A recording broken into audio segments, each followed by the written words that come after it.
Good morning, everyone. I'm Beaulieu, the president of ITR Economics, and I'm happy to talk to you today about feelings.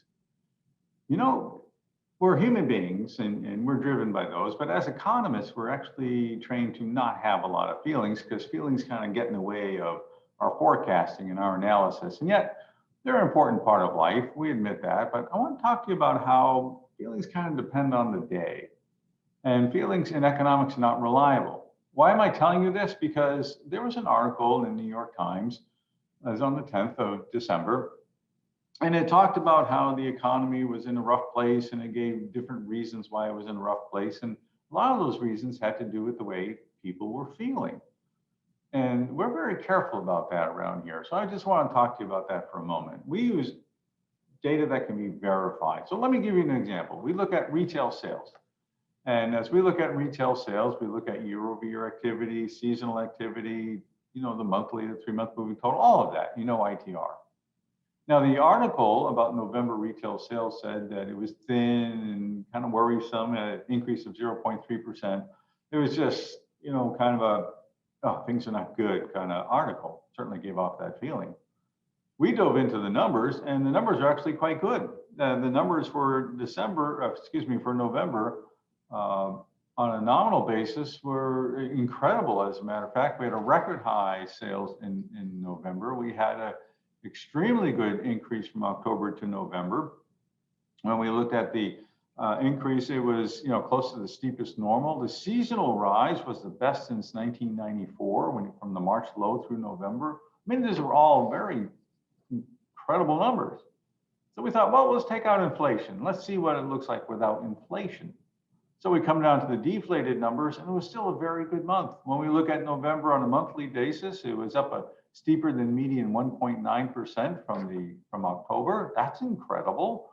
And when we look at the year over year, it was up 11.9%. When we look at the seasonal rise, it was the best since 1999, 21 years before. So when you look at all the realities, it's like you get a different feeling. You get the idea that, hey, things are pretty good. You get the idea that I should be encouraged about the future, not discouraged about the future. Let me take that a step further. You can look at the consumer confidence from the University of Michigan is a favorite source. And as you look at that, the monthly number was well below year ago levels. And perhaps more importantly, the monthly number was at the lowest point that we had seen in 8 years, as a matter of fact. And now this is a survey of 50 questions where they asked the respondents to respond how they are doing with their personal finances, how the economy is doing, and the future of the economy. And it came back at the lowest point in 8 years while retail sales were doing well. So what we were doing is we were spending good money, keeping the economy going with absolutely no confidence. Kind of strange, don't you think? Feelings, hard to trust. B2B activity doing well. Wages going up. Jobs going up. Inflation is a problem, but it will be abating as we move through 22. And it'll come back again, but this is a supply chain issue. We've talked to you about that before. Today's emphasis is don't get caught on how you or others are feeling. Look at the numbers, because the only way to run your business successfully is by the numbers. Because tomorrow it'll be a different headline. And the day after, it could be back to where we started, could be changed again. The numbers are what count.